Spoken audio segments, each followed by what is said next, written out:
A very good morning to all. I hope you all are doing good. So this is Riya Pandey, business studies educator, and today we will discuss about MCQs and case studies of the topic which we have already discussed, management of and importance of management. So the first question is on introduction of any changes in the organization, all employees hesitate to accept the changes. Manager convince the employees and guide them to adopt the changes willingly. Dynamic management creates a dynamic organization. Efficiency से कोई मतलब नहीं, personal objective कोई मतलब नहीं, achieving group गोल कोई मतलब नहीं. डायनामिक का मतलब क्या बताया था आपको? चेंज. अब बाहर सराउंडिंग में बिजनेस के अगर कोई चेंज हो रहा है तो उसको आपको बिजनेस को अपने बिजनेस में भी उसको इंपोर्ट करना पड़ेगा. आपको अपने बिजनेस में चेंजेस लाने पड़ेंगे. अगर बाहर गवर्नमेंट की पॉलिसीज में कुछ चेंजेस हो रहे हैं, बिजनेस में नई चीज़ें आ रही हैं, तो आपको भी अपनी कंपनी में चेंजेस करने होंगे. ठीक है. सेकेंड वन इज इसमें आपको ये क्वेश्चन आप खुद से पढ़ के सॉल्व करने की कोशिश करिएगा. अगर आपको ये क्वेश्चन नहीं आएगा तो then in next video I share this answer. The next topic is nature of management. अब नेचर ऑफ मैनेजमेंट में ये बताया गया कि कुछ ऑथर्स हैं जो बोलते हैं कि मैनेजमेंट साइंस है, कुछ ऑथर्स ऐसे बोलते हैं कि मैनेजमेंट आर्ट है, एंड कुछ ऑथर्स ये बोलते हैं कि मैनेजमेंट प्रोफेशन है. सो हम नेचर ऑफ मैनेजमेंट में ये डिस्कस करेंगे कि मैनेजमेंट साइंस है, आर्ट है, प्रोफेशन है, क्या है. ठीक है. तो nature of management, some authors regard management science. कुछ ऑथर्स ये बोलते हैं कि मैनेजमेंट साइंस है क्योंकि वो टेस्टेड है, एक्सपेरिमेंटेड है. ठीक है. Principles of management. Some author describe management art है जस्ट बिकॉज प्रैक्टिस पे बेस्ड है मैनेजमेंट. सम ऑथर्स जो है वो कंसिडर करते हैं management is going towards the path of profession, वो प्रोफेशन की तरफ जा रहा है. टू कंक्लूड, अब इन सबको कंक्लूड करने के लिए कि मैनेजमेंट साइंस है, ठीक है, साइंस है, आर्ट है, या होने वाला प्रोफेशन है, हम इसको पढ़ेंगे कि मैनेजमेंट एज अ साइंस क्या होता है, मैनेजमेंट एज अ आर्ट क्या होता है, एंड मैनेजमेंट प्रोफेशन होने वाला है तो उसके बारे में डिस्कस करेंगे. एज अ साइंस में हम क्या पढ़ते हैं? सो बेसिकली साइंस क्या होता है? साइंस लॉजिकल फैक्ट्स पे बेस्ड होता है. ठीक है. जो चीज़ें आप एक्सपेरिमेंट कर सकते हो, टेस्ट कर सकते हो, वो होता है. ठीक है. अब science can be defined as a systematic and organise body of knowledge based on the logical observe finding facts and science comprising exact principles which be verified and it can establish a cause effect. अब science क्या है? Cause effect relationship पे based है और science को हम verify कर सकते हैं. ठीक है. एक्सपेरिमेंट्स करके, टेस्ट करके. सो अब इसमें कैरेक्टरिस्टिक्स हम पढ़ेंगे. बस हमें बस इतना देखना है कि साइंस का फीचर मैनेजमेंट में प्रेजेंट है या नहीं प्रेजेंट है. ठीक है.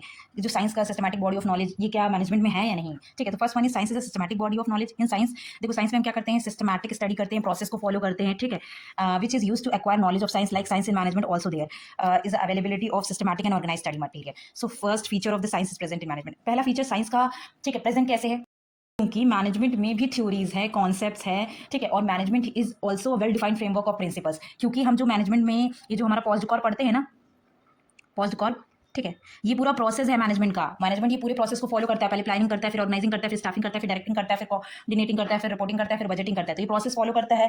ठीक है. ये प्रिंसिपल फॉलो करता है. इसीलिए मैनेजमेंट को भी सिस्टमैटिक बॉडी ऑफ नॉलेज कहा गया है, जैसे साइंस को बोला गया है सिस्टमैटिक बॉडी ऑफ नॉलेज, जो प्रोसेस को फॉलो करता है. इसीलिए पहला जो प्रेजेंट है, जो पहला साइंस का फीचर है, वो मैनेजमेंट में भी प्रेजेंट होता है. इसका सबसे अच्छा एग्जाम्पल है मैनेजमेंट का ये पूरा प्रोसेस. ठीक है.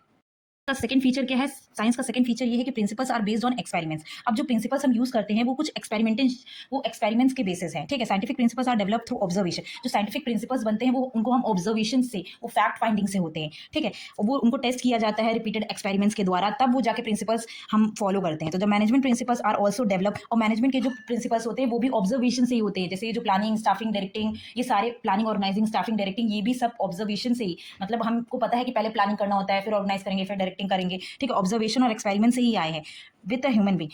But since management deal with the human beings and human behavior cannot be accurately predicted. अब जो मैनेजमेंट है वो ह्यूमन बींग, मतलब हम ही लोग करते हैं, नॉर्मल ह्यूमन बींग, तो अब उसको एक्यूरेटली प्रेडिक्ट नहीं कर सकते. इसी वजह से this feature of science is partially present. So management can be call an exact science और सोशल साइंस. इसीलिए ये जो फीचर्स है, एक्सपेरिमेंटेशन वाला प्रिंसिपल, ठीक है, ये जो होता है मैनेजमेंट में, ये पार्शियली प्रेजेंट है, मतलब आधा प्रेजेंट है. क्यों प्रेजेंट है? क्योंकि मैनेजमेंट को जो डील करता है वो ह्यूमन बींग करता है और हमसे तो गलतियां हो सकती है. ठीक है. तो इसीलिए हम इसको एक्चुअली एक्यूरेटली प्रेडिक्ट नहीं कर सकते. थर्ड फीचर क्या है? यूनिवर्सली वैलिडिटी, मतलब यूनिवर्सल एप्लीकेबल है. जो साइंस के फैक्ट्स है वो यूनिवर्सली एप्लीकेबल है, मतलब जो चीज़ें यहाँ हो रही है वो अमेरिका में भी होगी. साइंस जो है वो फैक्ट्स फाइंडिंग्स पे होता है. ठीक है. वो चीज़ें टेस्ट की जाती है, एक्सपेरिमेंट की जाती है, तो वो चीज़ें ऐसा नहीं है कि यहाँ पे कुछ और निकल जाएगा या अमेरिका में कुछ और निकल जाएगा. ठीक है. तो एक्सपेरिमेंट करेंगे तो सेम चीज़ें होंगी, तो इसीलिए वो साइंस जो होता है वो यूनिवर्सली एप्लीकेबल होता है. But management are not exact like scientific principle, so their application and use is not universal. So management को जैसे यहाँ पे पोस्ट कॉर्प मैनेजमेंट में फॉलो किया जाता है, हो सकता है वहाँ पे नहीं फॉलो किया जाता हो, या फिर किसी और मेथड से या किसी और तरीके से फॉलो किया जाता हो. They have to be modified. देखो बताया ना कि किसी और तरीके से मॉडिफाई कर दिया जाता हो सिचुएशंस को. ठीक है. इसीलिए यूनिवर्सल वैलिडिटी भी जो साइंस का फीचर है वो मैनेजमेंट में नहीं आता. So this is a feature of science and not present in management.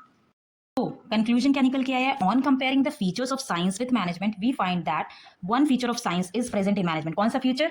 कि साइंस और management systematic body of knowledge है, ठीक है। So management can not be considered pure और एग्जैक्ट साइंस, इसलिए मैनेजमेंट को आप प्योर साइंस और एग्जैक्ट साइंस नहीं बोलते, बट इन एग्जैक्ट साइंस और सोशल साइंस बोल सकते हैं। मैनेजमेंट एज अ साइंस में ये सारे फीचर्स कौन से प्रेजेंट है, कौन से नहीं है? Feature of a science which is also present in management, systematic body of knowledge है, प्रोसेस को फॉलो करती है, ठीक है, ऑब्जर्वेशन पे बेस्ड है, फैक्ट फाइंडिंग्स पे बेस्ड है। फीचर्स ऑफ साइंस जो पार्शियली प्रेजेंट है, principles are based on repeated experiments, और जो बिल्कुल भी नहीं है, यूनिवर्सल एप्लीकेबिलिटी नहीं है मैनेजमेंट की जैसे साइंस की है। तो next video we will discuss about the management as an art, because video lengthy हो जाएगी, ठीक है। So thank you for watching this video, stay tuned for the next video and kindly like and subscribe for my channel.